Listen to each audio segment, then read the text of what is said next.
क्षार तथा लवण के बारे में बताएंगे। यहाँ पर इसकी पहली हेडिंग है अम्ल। अम्ल क्या है? यहाँ पर देखिए, अम्ल वह पदार्थ होते हैं जो जलीय विलयन में हाइड्रोजन आयन देते हैं। अब इसका एग्जाम्पल यहाँ पर आप देख सकते हैं। एग्जाम्पल के तौर पर यहाँ पर हम आपको बता दे रहे हैं कोई अम्ल का एग्जाम्पल लेकर। जैसे हमारे पास यहाँ पर एक हाइड्रोक्लोरिक अम्ल है, ये अम्ल है, इसका नाम है हाइड्रोक्लोरिक अम्ल। जब इसको हम जल में घोलेंगे तो इसमें से हाइड्रोजन आयन अलग हो जाता है। यहाँ से H+ अलग हो गया और Cl- अलग हो गया। तो अब इसकी अम्ल की परिभाषा यहाँ से क्लियर होता है कि ये HCl क्या है? ये अम्ल है। जब इसको हम जल में घोलेंगे, अब यहाँ पर जल का हमने सूत्र नहीं लिखा, लेकिन जल का सूत्र होता है H2O, जबकि यहाँ पर नहीं लिखा हुआ है। तो ये जो निशान है ये जल ही का निशान है। जल चाहे ठंडा हो चाहे गर्म हो, ये निशान जल को बताता है। तो जब हम किसी अम्ल को जल में घोलते हैं तो उसमें से हाइड्रोजन आयन अलग हो जाता है। जब अम्ल से हाइड्रोजन आयन अलग हो जाता है तो उसे कहा जाता है अम्ल।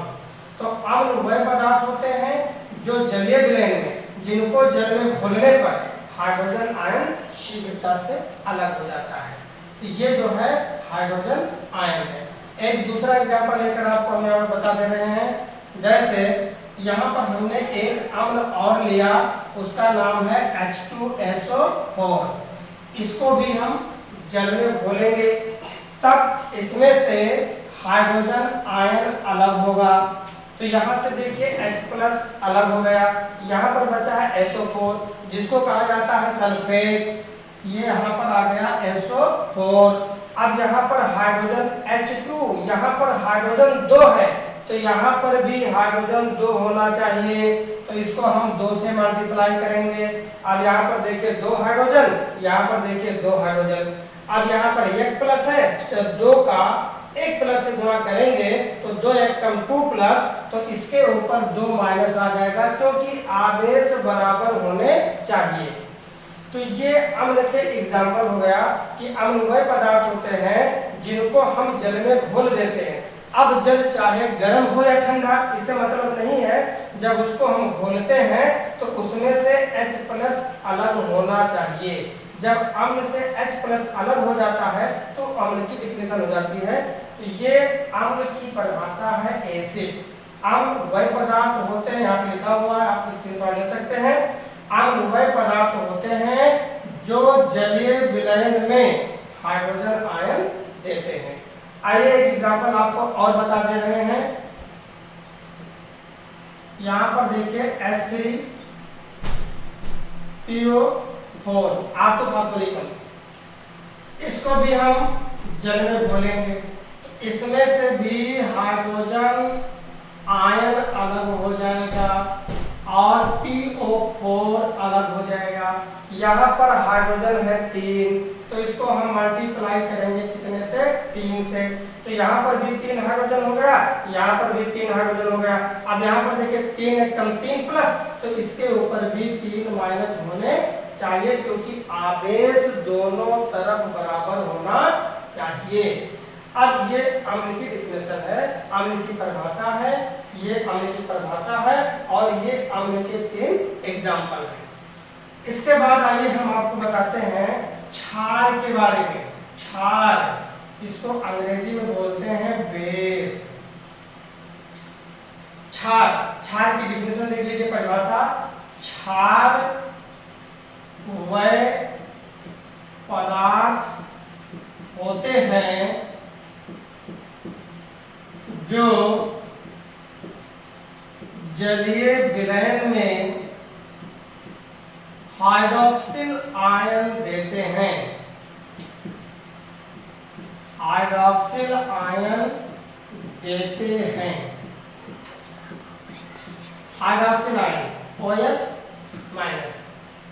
अगर किसी हम क्षार को जल में घोलते हैं तो जब उसमें से OH- अलग हो जाता है तो उसको कहा जाता है क्षार। इस क्षार को हम एग्जाम्पल से यहाँ पर एग्जाम्पल नंबर फर्स्ट, यहाँ पर हमने क्षार ले लिया NaOH, इसको हम जल में घोलेंगे। जल का निशान होता है ठंडा, गर्म का निशान होता है। जब इसको जल में घोलते हैं तो इसमें से Na+ और OH- अलग हो जाता है। अब ये क्षार है, जब इसको जल में घोलते हैं तो इसमें से हाइड्रोक्सिल आयन अलग हो गया, यहाँ से OH अलग हो गया, इसके ऊपर एक माइनस तो इसके ऊपर एक प्लस, क्योंकि आवेश दोनों तरफ बराबर होना चाहिए। तो क्षार, जब किसी क्षार को जल में घोलते हैं तो हाइड्रोक्सिल आयन अलग हो जाता है। यह है सोडियम हाइड्रोक्साइड, इसे कास्टिक सोडा के नाम से भी जाना जाता है। दूसरा एग्जांपल लेते हैं क्षार का।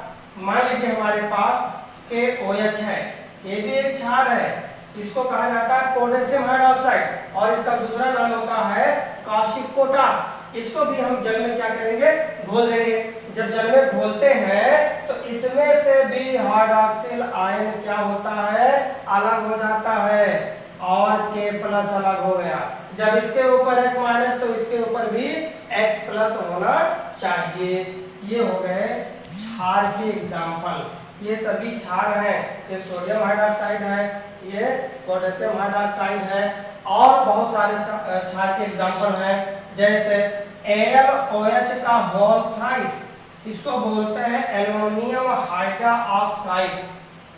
इसको भी जब जल में घोलते हैं तो हाइड्रोक्सिल आयन अलग हो जाता है। अब यहाँ पर देखिए OH की संख्या 3, तो इसको भी हम 3 से करेंगे मल्टीप्लाई। अब यहाँ पर देखिए OH की संख्या 3, तो यहाँ पर भी देखिए OH की संख्या 3। तो अब केवल हमारे पास बचा है एल्युमिनियम, अकेला है। अब इस पर देखिए एक माइनस और यहाँ पर है 3, तो 3 एक कम 3 माइनस, तो इसके ऊपर कितने प्लस होने चाहिए, 3, क्योंकि जितने प्लस उतने माइनस, तभी हमारी अभिक्रिया सही मानी जाएगी। तो ये क्षार के एग्जाम्पल हुए हैं। इसको बोला जाता है सोडियम हाइड्रोक्साइड, दूसरा नाम है कास्टिक सोडा, इसको बोला जाता है पोटेशियम हाइड्रोक्साइड, इसका दूसरा नाम है कास्टिक पोटास और ये है एल्युमिनियम हाइड्रोक्साइड। आइए आपको हम अब लवण के बारे में बताते हैं। लवण SALT साल्ट क्या है? लवण वही पदार्थ होते हैं, यहाँ पर देखिए अभी हमने आपको पढ़ाया है अम्ल और क्षार। इसी अम्ल और क्षार को जब हम आपस में मिला देते हैं तो एक लवण का निर्माण हो जाता है। आइए एग्जाम्पल के माध्यम से हम समझ लेते हैं, या इसकी अगर परिभाषा लिखना हो तो देख लीजिए। अम्ल और क्षार को परस्पर मिलाने पर लवण प्राप्त